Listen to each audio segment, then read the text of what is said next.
Oh, hey everyone, I'm Big John and welcome to another episode of the Diz Ability Show. Now, this week I want to talk to you about park hopping. So, as you know, since January, park hopping came back, but for only starting at 2 p.m. each day at the moment. So,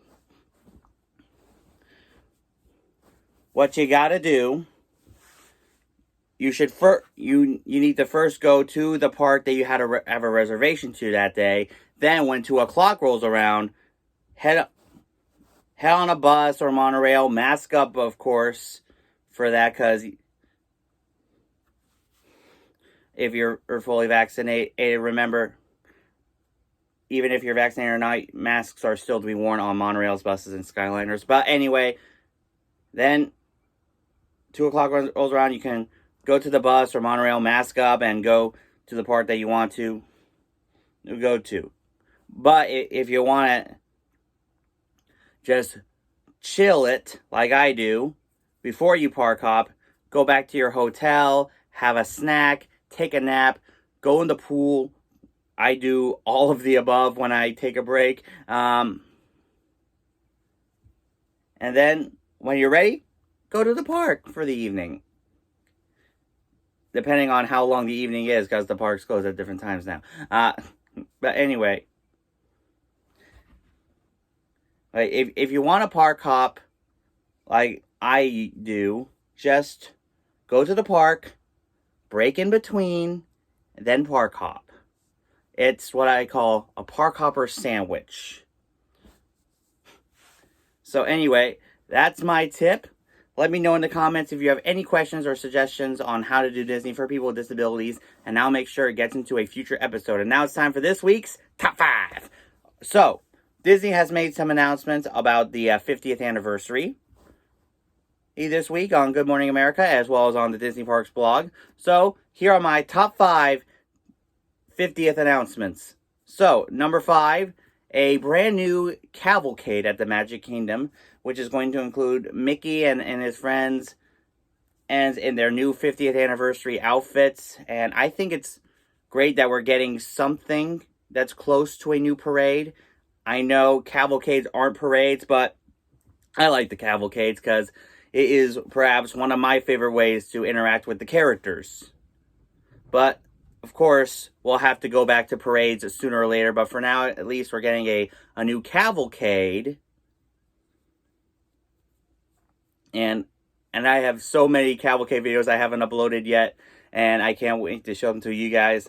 But anyway, so great to have a new one that's going to be coming. So, number 2, coming in at number 4, something that's very interesting. Some new character statues, interactive character statues. There's going to be, of course, 50 of them, and they're going to be scattered across all 4 parks. And I think that's going to be interesting. I don't know how interactive they're going to be, but I'm very interested in seeing what it's going to be. So I just can't wait to find out.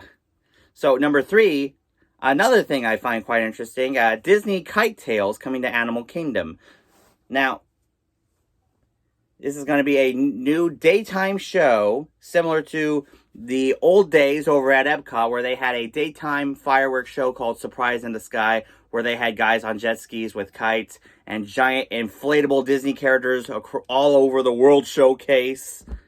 And I think at Animal Kingdom, you got more space to do a kite show. World Showcase Lagoon is a bit cramped compared to the giant lake around Animal Kingdom, giant body of water. So, that'll be very interesting to see. Number 2, something that'll make those giant tacos and Stargate worth it. Harmonious kicks off October 1st at Epcot, the day of the 50th. The day of Epcot's birthday, the day Ratatouille opens, and I think that is perfect. I hope that Disney gives these barges some fresh paint to hide their horrendous looks. I hope they have the water lined up perfectly. I hope they have the music tuned up. I know they've been doing some testing overnight. It's going to be very interesting to see. And hopefully, and of course, I get to see Epcot Forever in a couple months before it's officially gone. It was supposed to be gone last year, but then of course COVID happened. So that's going to be very cool to see. And of course, number one, something that has been longly rumored, a brand new 50th anniversary fireworks show that's coming to the Magic Kingdom called Disney Enchantment. Now, this is a brand new show that will be replacing Happily Ever After on the day of the 50th, the day of Magic Kingdom's birthday. And this is going to be perhaps one of the, I think, hopefully this will be one of the coolest fireworks shows Disney has ever done. Especially one scene, which I'm assuming is the finale, where the entire castle will be lit up, will be projected fully gold. And which I think is better than them painting the castle gold. Old or in any weird colors, but I do like the current decorations, 50th decorations on the castle. I like how subtle Disney has become with them, unlike years past. For those of you who saw who were there for the 25th anniversary, myself included, who saw the horrendous 25th anniversary castle cake, I am so sorry. But yeah, I'm looking forward to this new fireworks show. It's going to be great. I remember seeing Happily Ever After from on top of Bay Lake Tower, and who knows, maybe I'll get to see Disney Enchantment from there, or if I'm lucky, from in the middle of Main Street. So anyway, let me know in the comments what you are most looking forward to for the 50th, or what announcements you want Disney to hear. Of course, you know what I want them to hear. Bring back the citizens. I'm going to say it every week until it happens, all right? So anyway, the other day, Disney has shown some of the new rooms at the Contemporary, which of course are themed to the Incredibles. But not only that, but they've also confirmed that the Wave at the Contemporary is getting a retheming. Now, for those of you who saw my on-location character dining tip, I did in front of the Wave, and I ate there twice in the past, and there are I've heard two rumors about what the retheming is going to be. One rumor that has been around for years from WWNT, the Incredibles Steakhouse. But I think the other one would much fit more, and that other rumor is Steakhouse 71. Now, Steakhouse 71 makes more sense because 1971, on the year Walt Disney World opened, the year Magic Kingdom opened, the year the Contemporary opened. That makes much more sense than the Incredible Steakhouse. So I like the idea of Steakhouse 71 better, but of course some people let me know in the comments which one you would prefer better.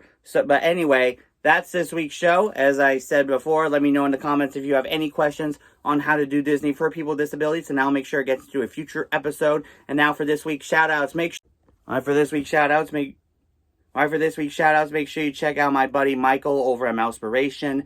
For those who haven't seen my interview with him on his channel and podcast, make sure you check that out. Also, make sure you check out... Also, if you're looking to add some fun to your next Zoom party, or if you are looking for a great place to stay on Disney property, check out my buddy over at Cameron Matthews Entertainment, who does great skits and that are themed to whichever event he's doing, and he is very awesome. He's a very cool guy. Also, make sure you check out Taylor, my friend Taylor at Tremaine at Disney. She is now a full-fledged cast member. If you see Taylor from Tremaine at Disney working at Big Thunder Mountain, tell her that the Big John Network has given her a shout out. Also, make sure you check out my my fellow autistic vlogger Ginger over at Just Ginger. She does some awesome videos. Check her out. And as always, for the latest attraction news, make sure you check out my good friends over at Attractions Magazine. And until next time, have a zippity-doo-dah day.